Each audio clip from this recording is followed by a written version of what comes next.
Hello, my name is Maggie Ndlovu. Welcome to Bent But Not Broken. This podcast is a safe space where we'll be talking about divorce, single parenting, femicide, and also rebuilding and healing. Hi, my name is Sharon Moatse. I'm the co-host of the podcast. I am a certified life coach as well as a content creator. In this platform, we create a honest conversations kind of sharing space where people can come and talk about grief, love, loss, talk about survival, and most importantly, the story of resilience. Because life can bend us in so many ways, but that does not mean that we're broken. And we find that versatility in our podcast during the conversations that we get to have here with siblings, raising siblings, you know? And that's our topic today. Absolutely. Where we will be talking about siblings, raising siblings, and the challenges they face in our communities. And also we will look at where other family members and what role they've played in those siblings being raised. Also the challenges. I can't imagine having a 12-year-old going through that. Can you imagine that, Sharon? I mean, at 12, you cannot even understand the concept of death itself. You know, death is so final, but then having to comprehend death as well as what happens post the funeral. Because I experienced my childhood friend who lost both her parents when we were very young. And the older sister was still in high school herself, but she had to step up and take care of the siblings. Even worse, she had to find money for the funeral itself. The family couldn't contribute. So you can imagine having to think of the now as well as the tomorrow, but you're still a child yourself. That is hectic. Some of us are blessed, and I count myself blessed because both my parents passed on when I was already in my late 30s, 40s. And just to think, one of our guests who's going to join us at the age of 12 lost both of her parents.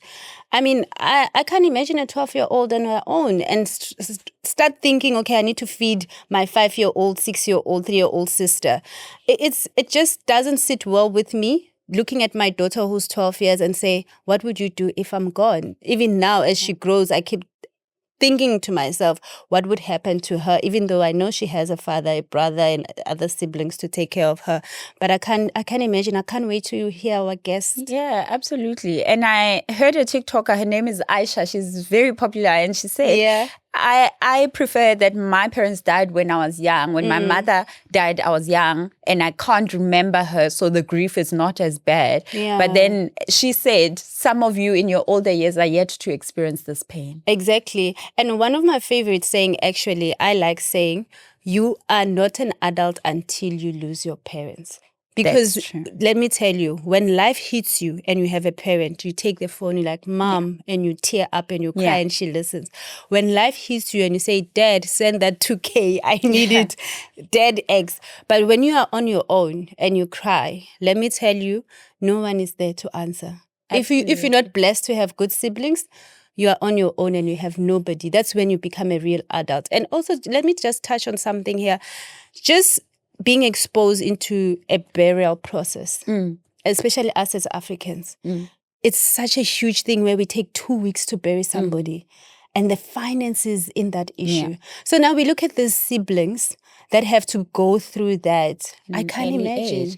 And with some siblings, unfortunately, they grieve parents who are alive. Ish. So imagine having a biological parent who never stepped up and someone else had to take that role and adopt you. And that's some of the conversations that we're going to have today with our guests, which is very interesting. I can't wait to talk to them, those exciting guests. Absolutely. And again, I've heard, I'm sorry, I'm the single child, I'm the only child, but apparently you can claim for maintenance from your siblings. Is that true? I heard it. Apparently this law has been around forever. We're just knowing about it now, right? And I'm like, I will shoot my brother. Before we get to court, I will shoot him. I will bury him before he comes to ask for maintenance. But today's guests that are joining us didn't really have a choice. Life just gave them that maintenance role from the time they were really, really young. From the age of 12, they had to be responsible for each other. So let's welcome our guests.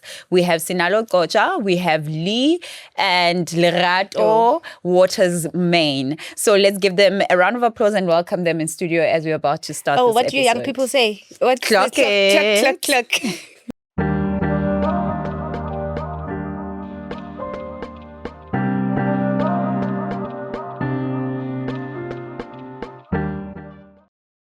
So we have a very lovely panel today.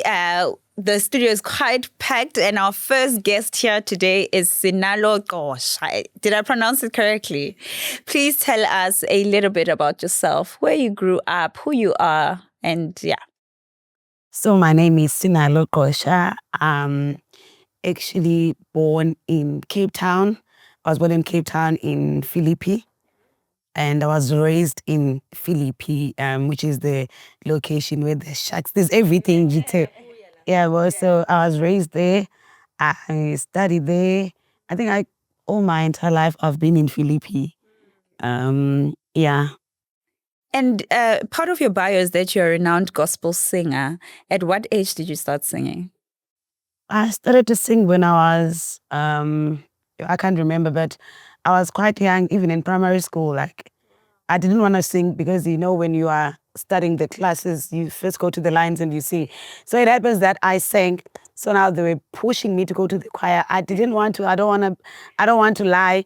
But as time goes on, like, oh, this is quite good because I was now doing solos and stuff. Then I moved from high school where I was doing solo in opera music. Then from there, I think when I was doing my grade 11, I did audition. They were Cape Town audition. Back in the days, in Cape Town, we have this newspaper that is called Vukani. So I usually like to check I was that curious child ever since I was young. So I would check what's up today. And then I saw Cape Town audition. I'm like, I'm going. So I told my sister that, guys, I'm going to go and do this. Then I went. And I think when they called us, it was like a cold break, but they called us to tell us that we won. So they took us for like a vacation. It was so nice. It was so nice. Remember, growing up from location, you're not used to suburbs and all that. And now you can see Robben Island in where we were. You can see this is Robben Island. You go to the beach anytime. We were singing. So it was such a nice. Then from there, I was out. I kept on auditioning from Lion King and all. I actually wanted Lion King until today because I see myself, Jay, taking a character of Rafika. But yeah. So from there, since I was raised in church, it never left me the fact that I'm the child of God. I then sang at church from Sunday school to, I think when I was like 12 years old, they took me from Sunday school because I was now writing songs. Like I would give songs, like it was just something that was coming out of my blood.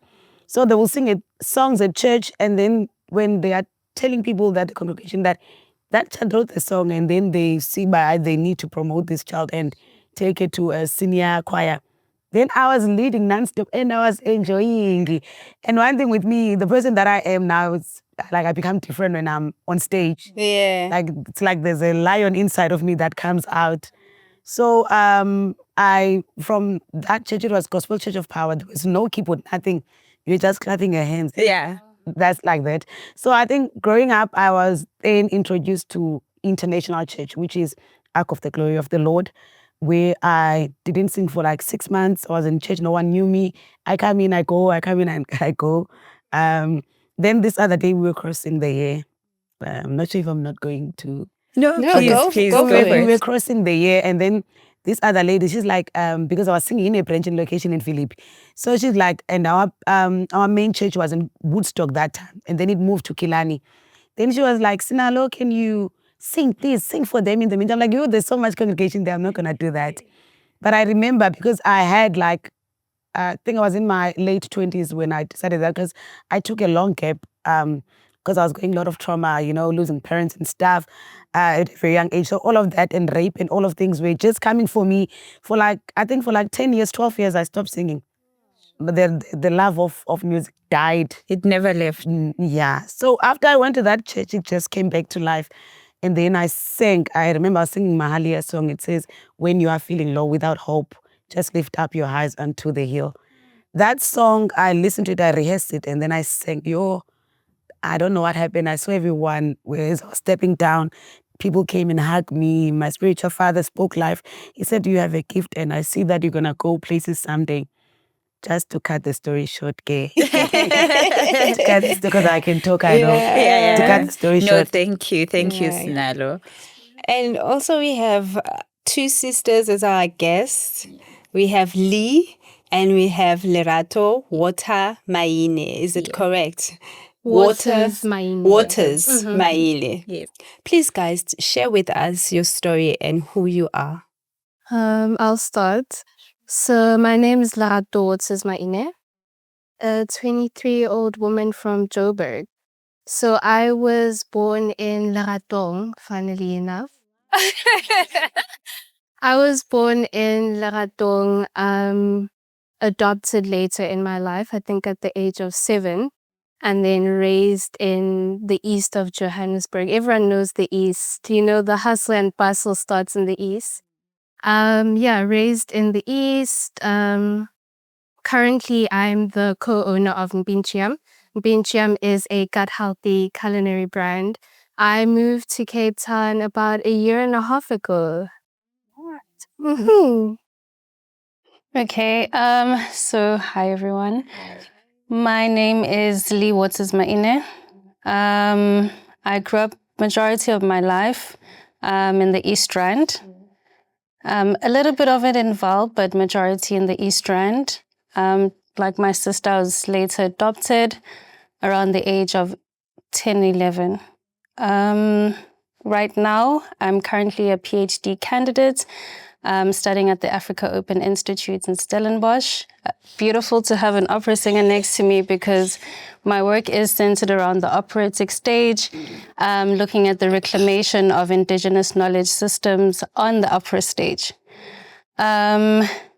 Co-owner of Mbinjam and also the CEO of Puka M Holdings. So we focus on sustainable development, namely the water and solar energy space. Yeah. Thank you guys and all welcome. Welcome. We're going to have fun. We're going to talk about things that are really exciting. Absolutely. Yeah. And Sinalo, in passing, you mentioned that you lost your parents at a very young age. I believe that you were 12 years old. Yes. What was the dynamic? What happened and how did life change for you from that point? Yeah, I think I can say it in Xhosa because being in location, I lost my father. Following year, it was my mom. It was quite hectic because we are only kids. No one took a responsibility from... one thing that I got to learn is that when you are losing your parents, there is that certain love that you get in the family on the day of preparation of the funeral, right? And then, you see Banaim and the family is here, things are going to be okay. Yeah. And then that day when you are actually taking your bag, leaving the graveyard, you are going straight back home from Eastern Cape, where we buried our parents. There was a lot of drama, but anyway, it's not about that. Then we went back. Now I'm thinking in my mind, but in fact, I left my parents there. We left our father a year, and then later my mom. In fact, we are going home now. To who? To who? Because now I have a brother that has autism. They left my brother when he was 3 years old. He can't speak. There's me. I'm the firstborn in my marriage of my mother and my father. And by the grace of God, my mom got married and we had an older sister. Love her so much. And there's a sister of mine that comes after me, who's a Zetu. She's younger than me. I think I'm 5 years older than her, yeah.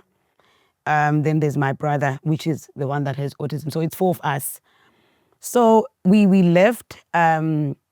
By the grace of God, my aunt, I appreciate that woman so much.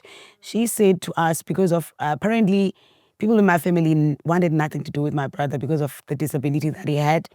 And then now we had to, I was very young, so I knew nothing. I didn't know nothing. So they took my brother. I know that we left him in Eastern Cape. We left alone, 3 of us, coming back to Western Cape. When I got here in Western Cape, I think that's when life started to kick in, because now, who are you going to report to that you are hungry? Who are you going to tell that mommy something happened to me? I got raped at that period. I think I was 12. Yeah, I was 12. Exactly after we buried my mom, I got raped. But there was a rape that happened before I buried my mother. And I didn't tell my mother. My mother's so strict. So strict to the point that I was not comfortable to tell her stuff like that, because she will tell you, boys away from them. So I knew, if you sleep with a man regardless, it's a sin. It's wrong. You just, it's like you killed someone. So I got raped, and then I never told anyone in my family. And then I think growing up, I think I'm turning 13. Let me go straight when I'm doing my matric. Remember, we came and then there's no one. How you gonna live? It's up to you. Then I joined debate at school because I'm a very I like to talk, and I wanted to upgrade my level of English. And I knew that it's life and me and God now. Like if I don't work hard and push myself hard, I'm gonna have no one. So I was pushing myself, and I think in my mother's kids, I'm the most ambitious child that I push so much in life. I don't know where I got that passion, but I believe, like I said, God. So I pushed so much. I went to debate. In debate, I did well in high school. Then I finished my matric.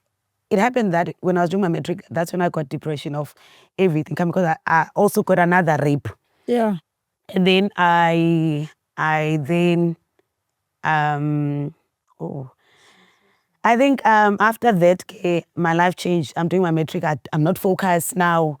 I'm starting to do things that I would look at myself now and be like, bah, how did I do that? Like me, my mom will never allow me to do that. Then let me just drink water. It's funny that in our areas, we don't speak about these things. Yes. Sorry, we don't speak about these things. Kids lose parents and we just keep quiet about it. We think that they are okay and they're not. So when I did my matric, I didn't go to school. There was a colored teacher in my school, and his name was Mr. Akalas. That man, he kept on calling me in his office and saying, "Bah, Snalo, I believe in you so much. I don't know, but I believe in you so much. Focus. The only thing you have is school." And that time I didn't listen because I didn't have shoes for school. My shoes were broken. I didn't have socks. When I come back from home, I'll come back hungry, and I need to hustle. And if I'll be honest, the only hustle that I knew is to have a boyfriend. I knew that if I don't have a man, then I'm not gonna be able to make it in this life. I need to have someone who's gonna be stable, who's gonna bring stability. Of which you're not gonna get that. I was not getting that at all, because by the look of things, when I look at myself back then, I was not the woman that represent a woman that needs a decent man, you know. So I kept on changing men left, right, center, because now I'm confused about life. I don't have someone who's old. From my aunt, I'll be lying and saying that there was someone who would call me and say, and sit down with me and say, Sinalo, your parents are not here. Like, you know, when you get someone who's going to motivate you, they will speak now and then, now and then. And I think no one noticed that I was going through depression that time. But they were trying by all means, but I was just in my own world. And sorry to cut you, because I don't want you're sharing so much, and it's such a powerful story that you're sharing. It's such a testimony of where you're coming from and what we're looking at now. You know, it goes with our podcast, Bent But Not Broken. You know, you've been bent by life. And look at you now. You know, you can share.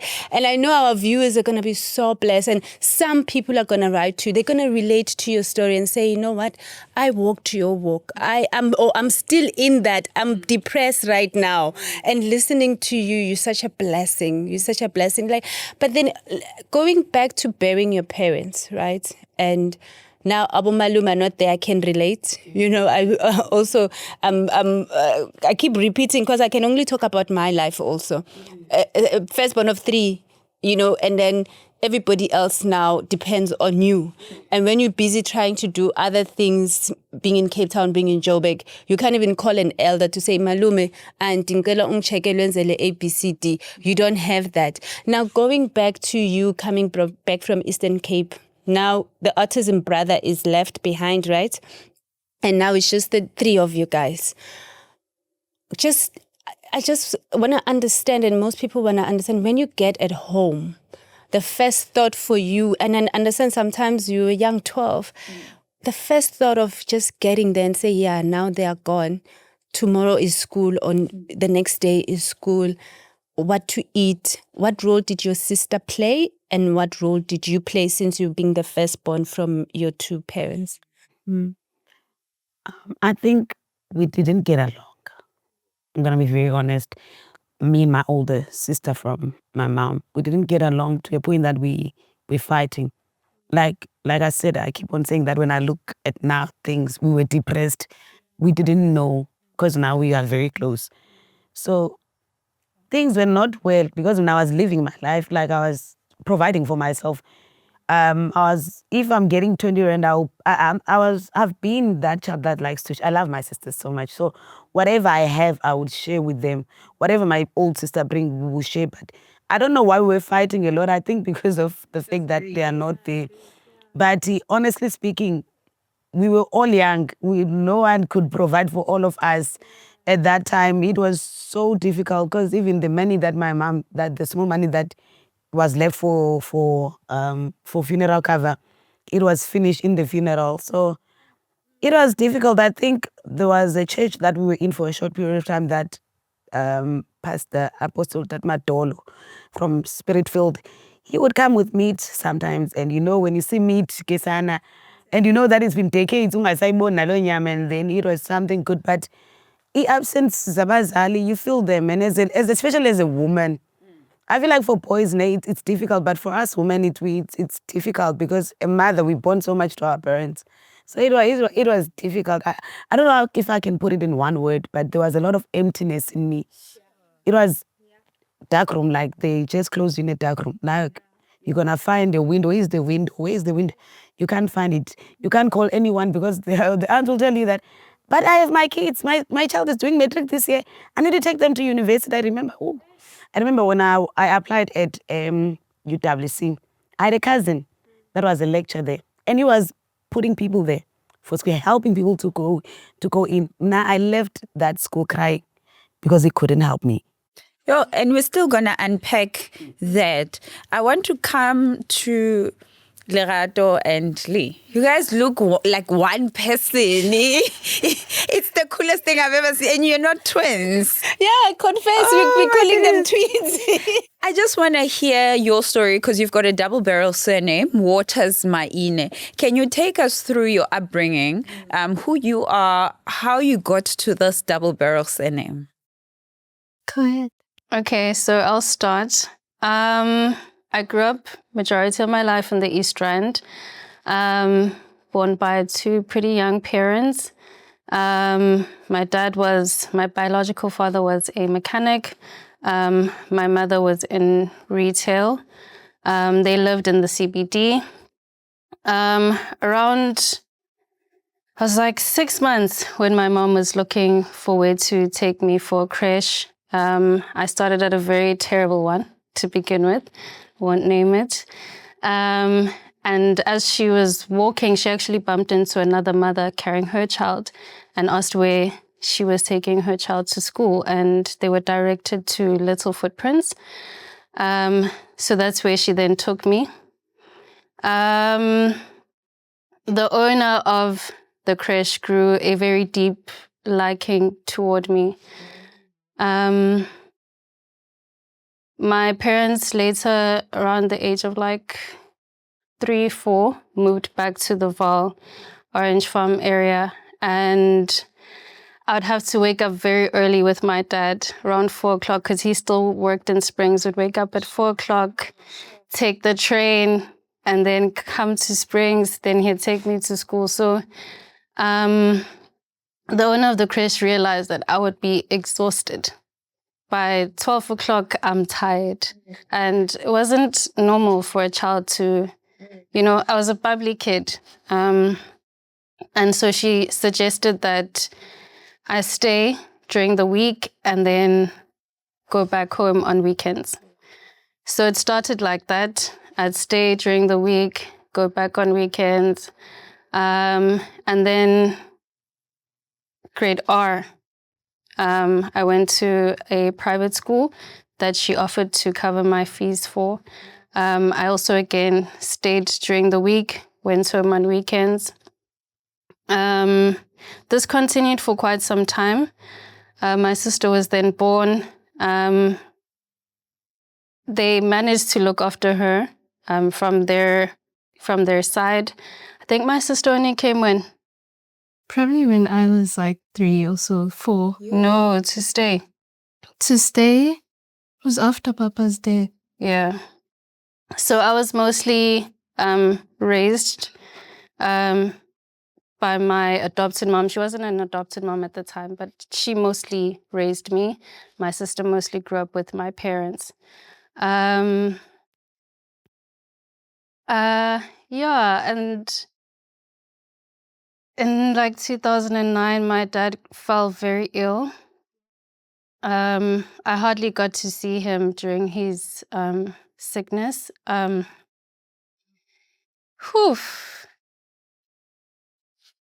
I think you can take over.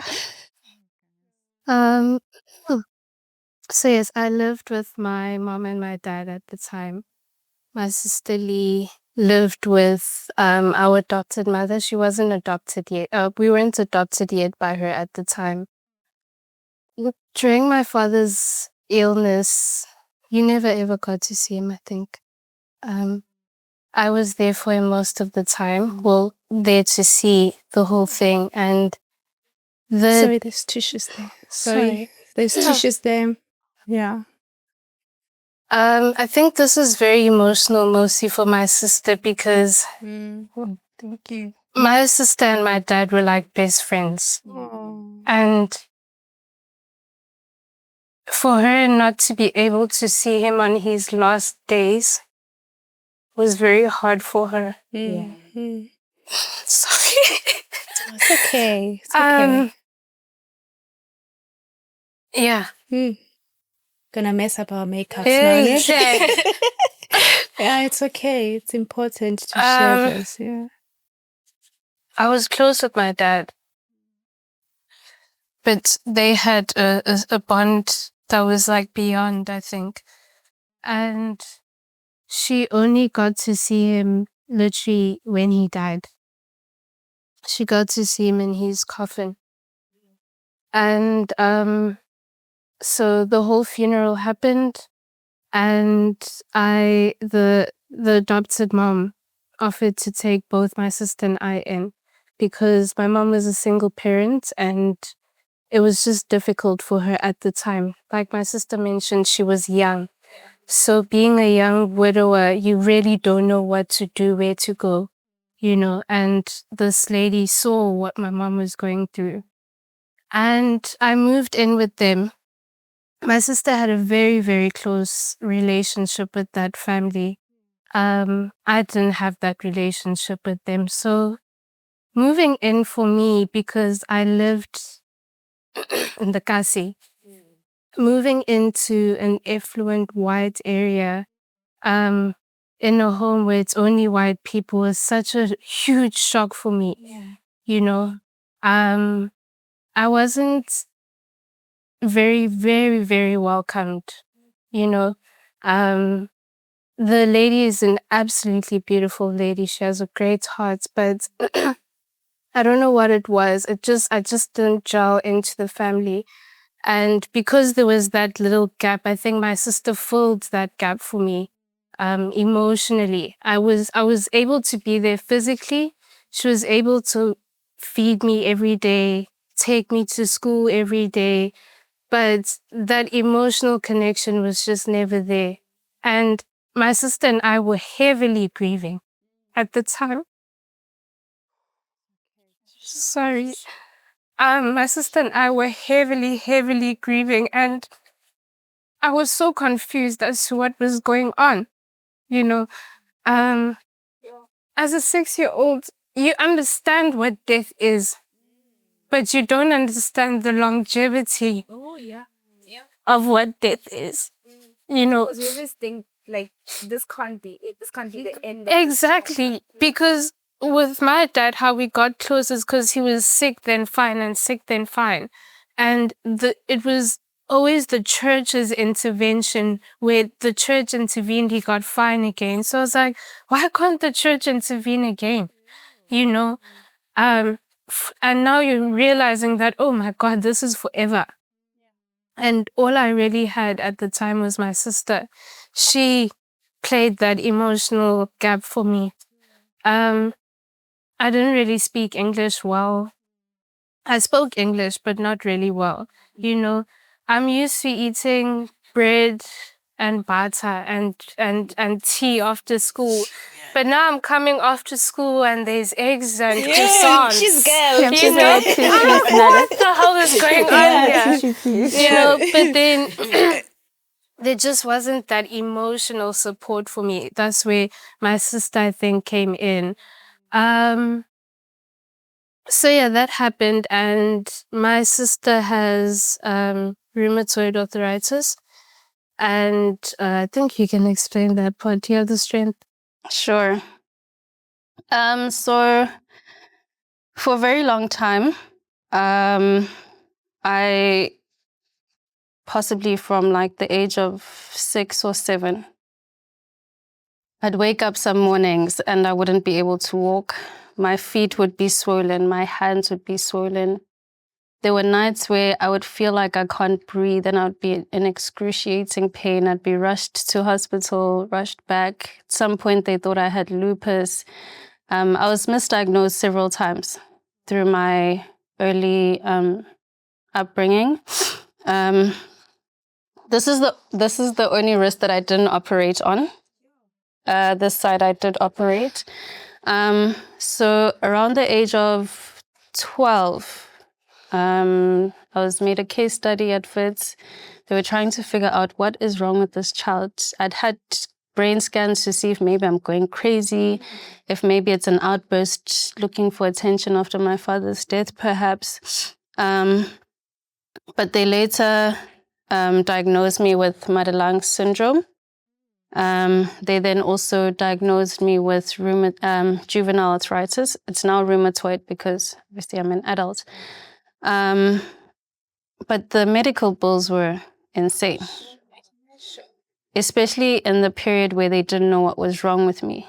I could finish 50 Panados in a night with pain that would just not go away.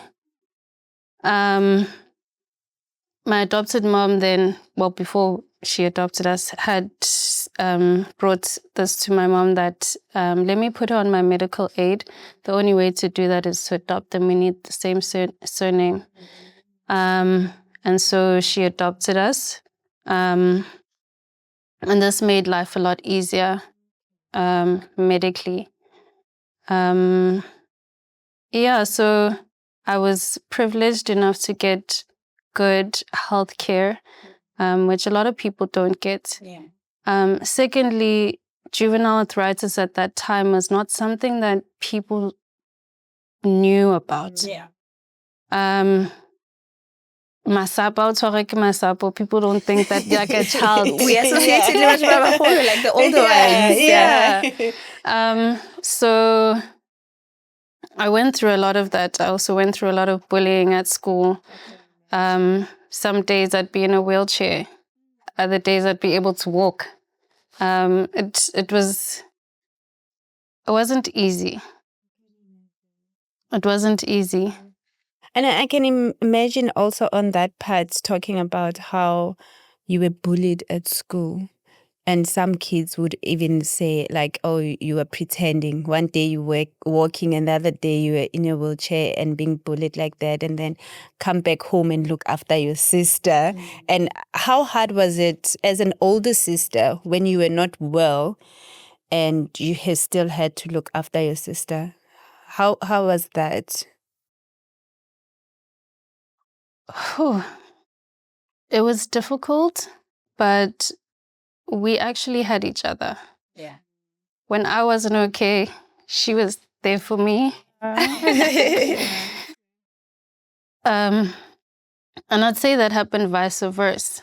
My sister also then suffered deeply from chronic depression. So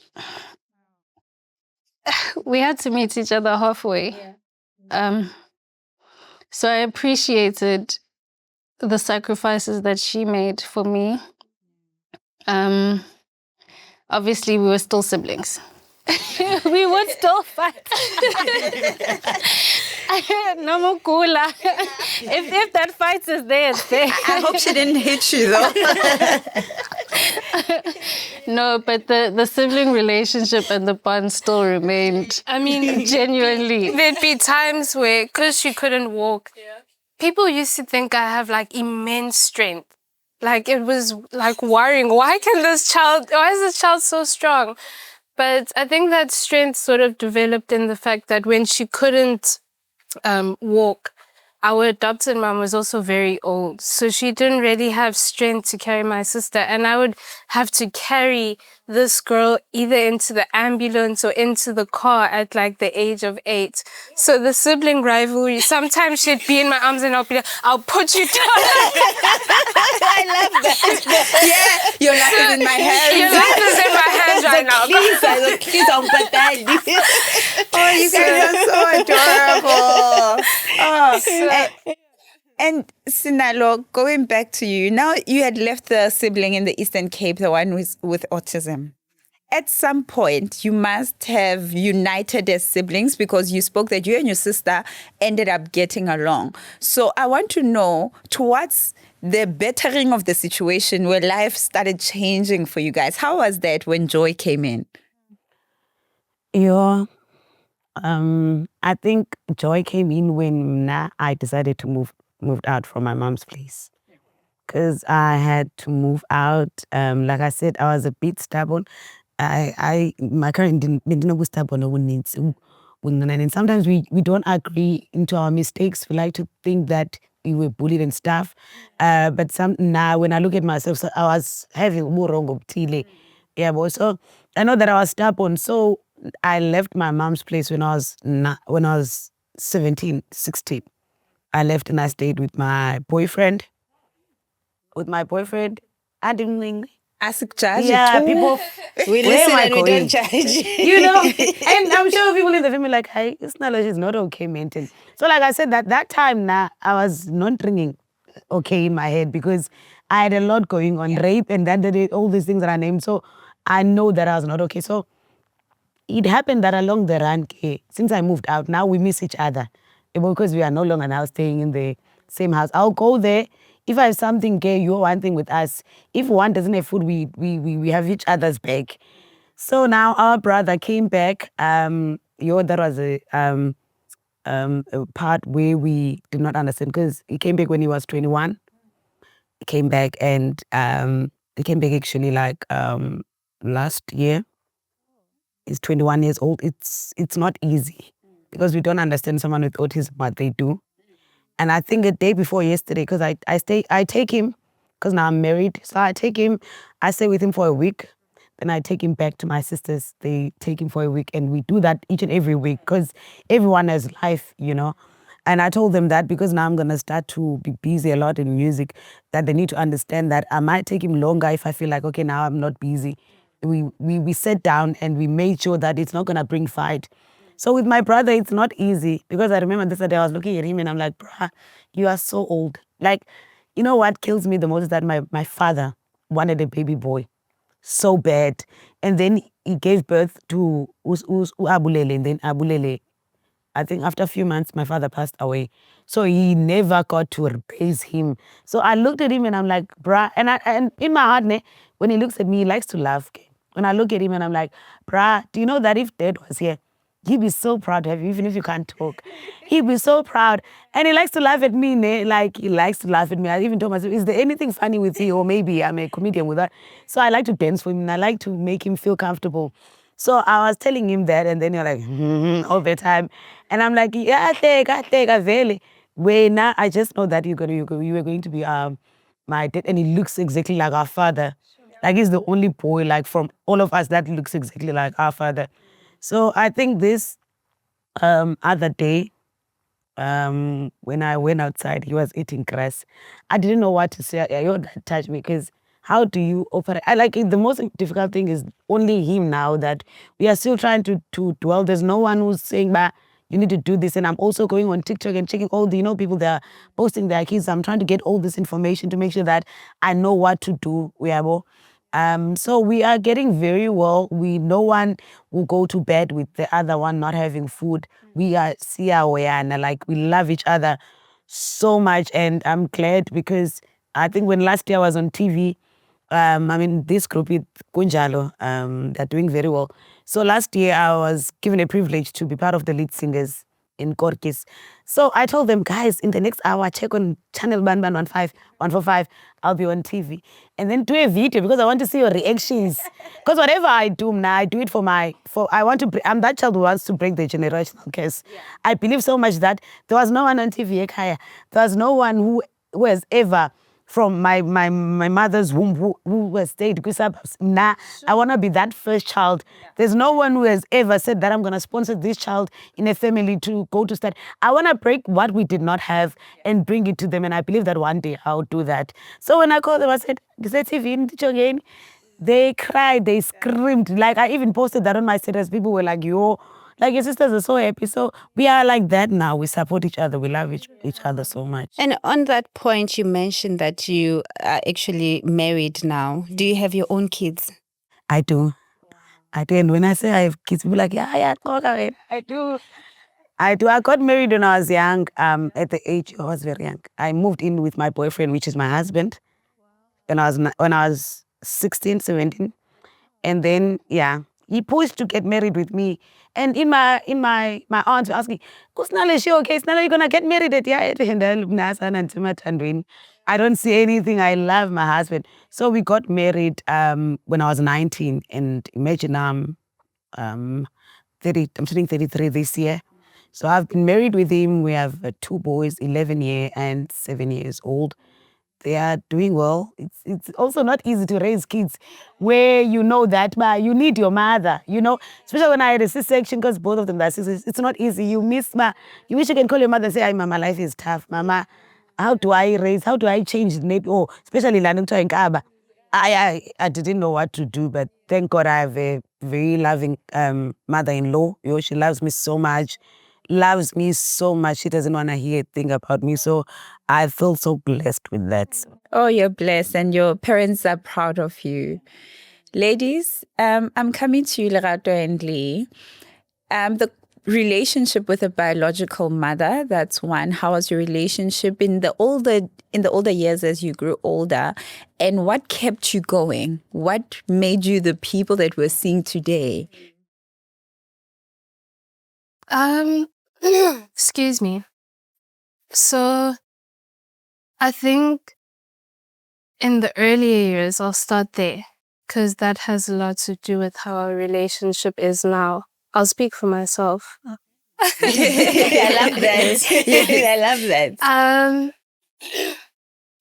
In the older years, there was quite a lot of confusion.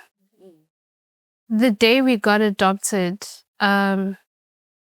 it wasn't really explained to me what was going on, right? I was young. My mom was there, we were all there. And when I signed that paper, so I have to sign, that's the day I actually created my signature. She laughs at my signature today, but I'm like, I created that when I was like a child, but I was explained to what was going on, but I didn't know that this is going to be my mom now, And the minute I signed that paper, because you sort of like know now what's going on, And from there, I think I felt very discarded, I knew my mom was doing this for the right reasons, but I'm thinking like, why can't you just push with us, I felt very discarded, and my mom is part of that generation where it's like begezela.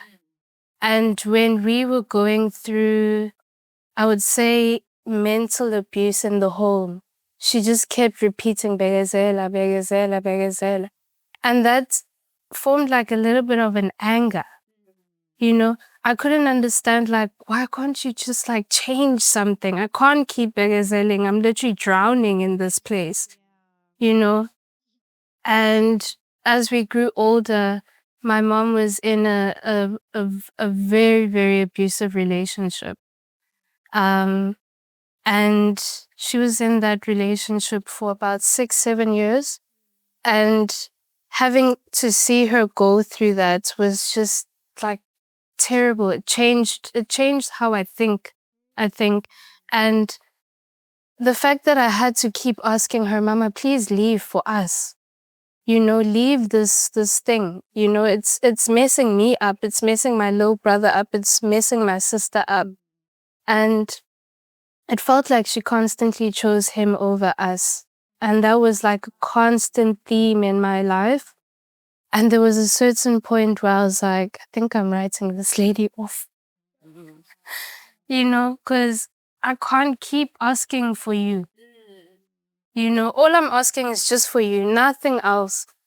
And after some time, she left the man and she herself was lost because she's been with someone her whole entire life. Yeah. And now my sister and I had to come back into her life. We had to sort of be the mom now for our mom. So the relationship, I think, is still new. It's still growing. It's joyful but sad. It's sad because I have to watch my mom regrow. I have to hold my mom to regrow. And now there's that balancing. She's the mom, but I'm the mom. So the relationship is new. It's growing. And I just thank God that both of us know who God is because we've given God that space to reform that relationship with each other. Mm-hmm. Yeah, you can share your parts, yeah.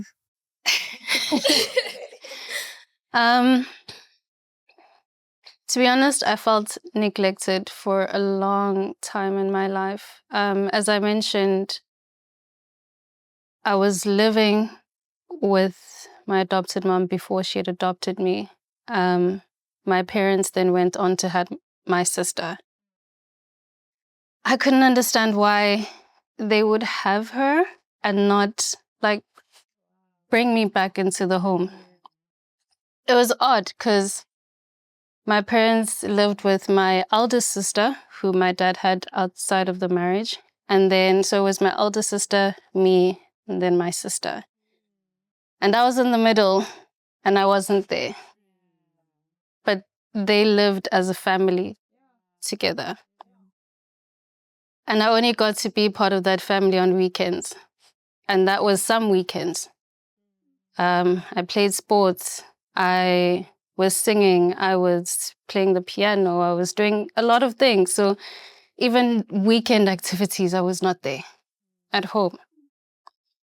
My sister touched a little bit on the mental abuse that we then experienced in our then adopted home.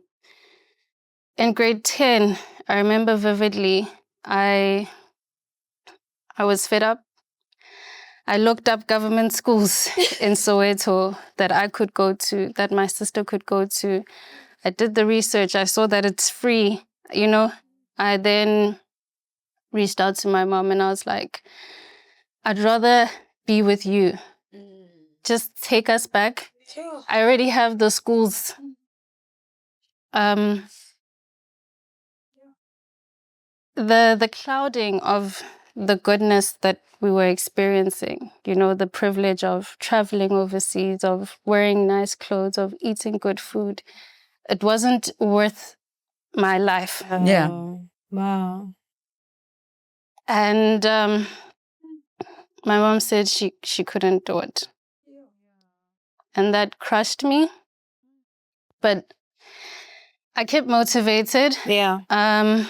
In matric, I found out that my adopted mom was not interested in upgrading my education.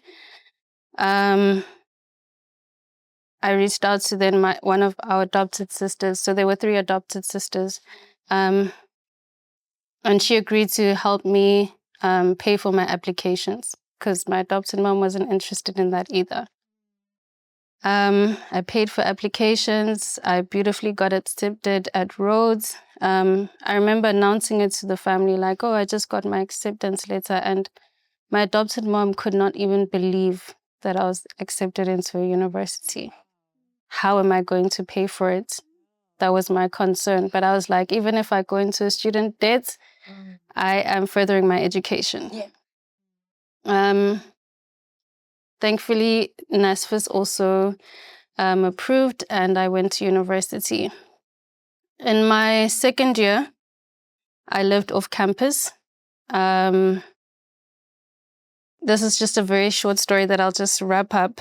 My sister had previously attempted suicide to the point where she was hospitalized for quite some time. She wasn't in a good space, and I brought her down to Grahamstown just to be with me for a bit. Soon after that, we attended my adopted sister's wedding in India. The situation around that was quite uncomfortable. My adopted family was racist, that they closed as classist. But I'm like, Black people don't choose to be in a lower class. This is something your forefathers did. But it was clothed as classism. And my adopted sister choosing to marry an Indian man made them feel uncomfortable. He's doing it for citizenship. Also knowing the class that he was in India, because, they also have class systems. Yeah. He was also in a bit of a lower class level. It was uncomfortable and disgusting, to be honest. And I called these things out. I'm proudly Black, and I do believe that people have the choice to love who they want to love. We went to India, and my adopted family almost refused to involve themselves in the wedding. And my adopted mom sort of sided with her daughters in this. And it was painful to see my adopted sister get married in such a beautiful ceremony. She even cried on her wedding day because her family didn't want to involve themselves. I confronted my adopted mom, and this ended up in quite a huge explosion of emotion, of words being exchanged. It even got physical. And I had decided at that very point in time that as soon as we leave India, we're leaving. Yeah. We're actually not going back. I reached out to my best friend. So when we landed in Joburg, I went straight to her place with my sister. We decided to pack our bags, and I took her with me to Grahamstown. I knew that if I left her there, this time it wouldn't be a hospital case. Yeah. I'd probably come back to a funeral. Yeah. So that's when I decided to take my sister. This happened in August. It was only in December of that year that I then called my biological mom. NSFAS, I patalika December, I patalika January, I patalika Feb. And I'm like, where are we going to go? Yeah.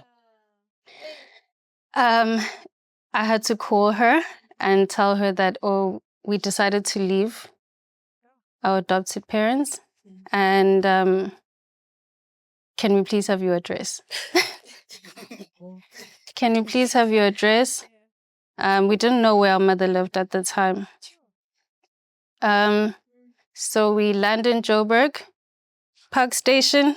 I put on clothes and I went for an interview. My sister went to my mom's place. The day we landed, I went for an interview.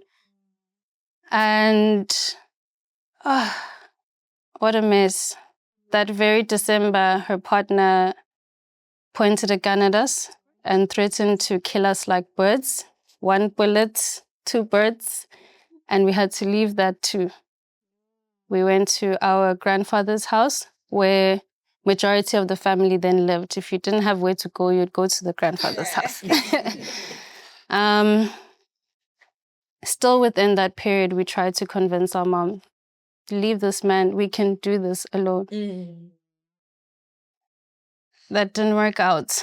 My uncle then attempted to rape me in that home. And again, we had to leave. My sister and I lived in Leratong. Goody shacks. Goody shacks. Goody shacks. But that was okay. It was just the two of us. Yeah. February came, Ness was paid, back to Grahamstown. So I beautifully got to continue with my education. My sister was homeschooling at the time, so unfortunately, the finances around that, it was difficult to manage. She would study, and it would be studying until we can afford for you to write your exam. So the relationship with my mom is growing, steady, but as my sister mentioned, there's a fine line, especially for me. I took my sister when she was only 14. I know her in and out. And even before that, we were together in the adopted home and I had to protect her there. So there are times where I feel you can't tell me what to do, actually, because I know how to mother and parent this human being. And even I can say, no, that's not how you talk to her. Because I know how to engage with her from both a sibling and a maternal space. We've also taken on our brother, put him through school. Last year, we brought him to Cape Town to take him through Curo. Also in a state of, we think we'd do a better job to raise him. So there's a fine line. It's tricky to balance, but it's a fine line.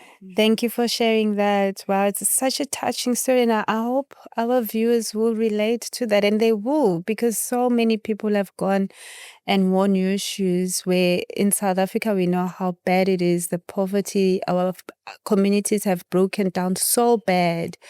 And this is what we facing every day.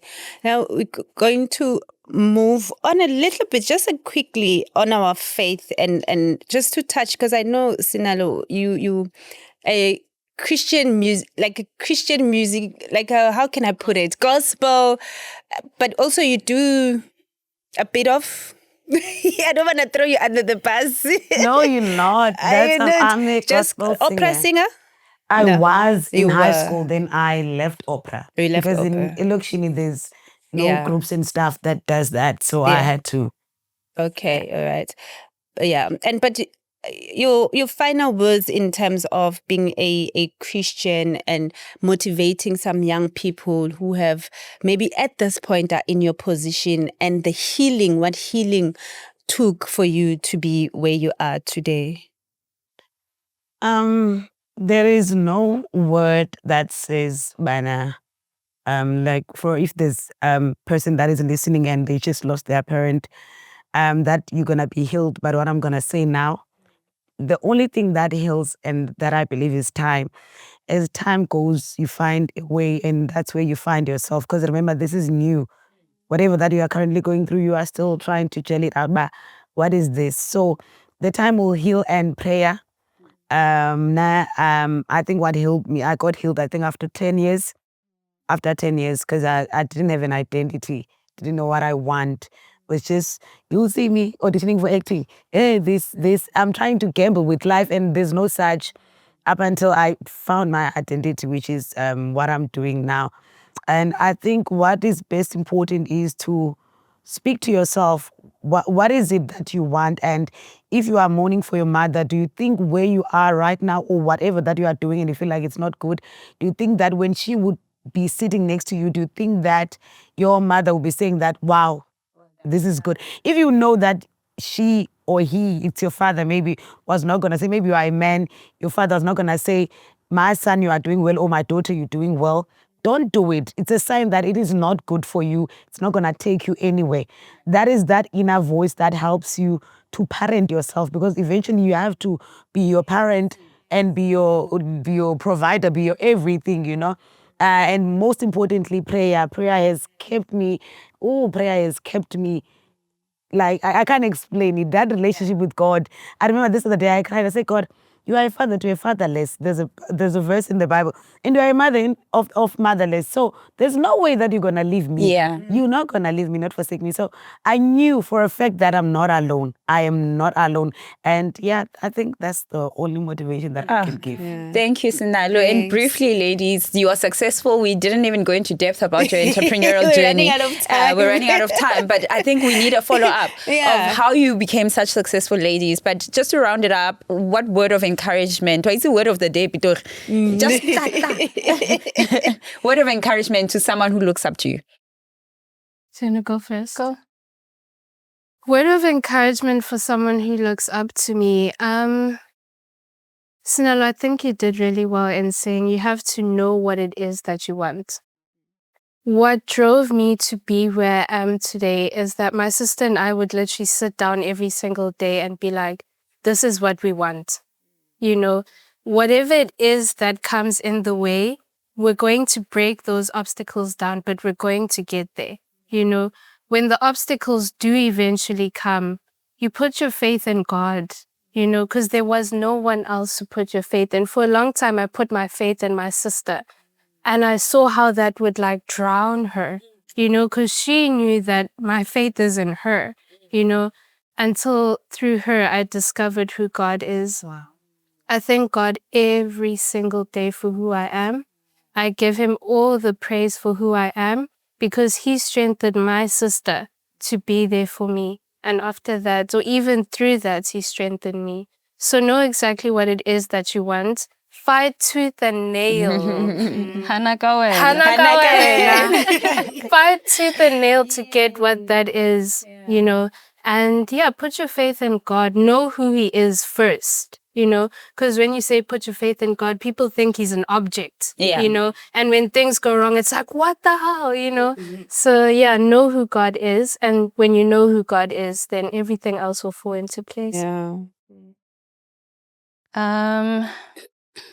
For me, I guess what my sister did say was correct, is that we sit down and we talk about what we want. I have something that I do. I sit down, I close my eyes, and I'm like, I see myself on the beach. I see myself with this house and this and this and this, you know, the things that I want. And then I open my eyes and I'm like, how do I get that? Because I know I can, if I can picture myself there, it means I can be there, right? It's now, how do I get that? And that's now when you decide to put your thoughts into practice, you know. I'm going to wake up every day and make my bed. I'm going to wake up every day and read the Bible. I'm going to wake up every day and give thanks. And if something bad happens, I'm going to decide to see the good in it. Yeah, definitely. And that has a lot to do with how I approach my faith. Thank you, ladies. Thank you. This it feels like it's too short. It is. More. Every episode I keep saying I want more. So, ladies, I'm gonna include all of you before we close, right? Please share, all of you guys, what you do currently, where we can get you guys, but definitely what you do currently, where you are currently. Please do that for us. Oh, currently, I'm busy with Ikunjalo Legacy. If you search them on TikTok, Facebook, Instagram, you'll find them. They are a choir. They travel all over the world. I'm actually an artist as by myself. I sing, which is, if you check on my TikTok, you'll see Snalot Kosha there. I'm not that big on Facebook. I don't know why, but I love my TikTok people because they're vibey. So, so I'm more on TikTok, and that's currently what I'm doing. And I think that's it for me. You forgot that I'm a serious mother. I am parenting. Okay, sisters. So as I introduce myself, I'm Larato. So I'm the co-owner of Mbinchiam. Mbinchiam is a gut-healthy culinary brand. So we have an on-demand menu where you can come and get your food. We also do corporate wellness talks that links what you eat to your mental stability. Of course, I've been through a very hectic mental trajectory in my life, and I had to find new ways on supporting my mental health, even supporting my sister with her arthritis, and food was one of those ways. So we do corporate wellness talks on linking nutrition to the mind. And yeah, co-owner of Poka M. You'll tell us more about that as well. Yes, so Waters Maine. So I'm currently doing my PhD. So I'm an academic doing my PhD in interdisciplinary arts, focused on indigenous knowledge systems, reclamation, very, very Amandala. And then I am the co-owner of Poka M Holdings, which you can find on Instagram, Facebook, LinkedIn. So we are a sustainable development firm. We are focused on construction or green construction, solar energy, and now pivoted to wastewater treatment. So we treat water to an agricultural use, and we want to encourage internal reuse systems in all spaces. So yeah. Beautiful. Ladies, thank you so much for opening up. We cried so much. And I feel like there's so much similarity. Yeah. It's like a God-appointed moment for the three of you to be here with a similar story and a story of resilience. It goes for our podcast, Bent But Not Broken. Yeah. This is not goodbye. Hopefully we'll see you again with better, bigger stories and dreams, of where God is taking you. But until we meet again, thank you to my co-host and to everybody. This is us signing out.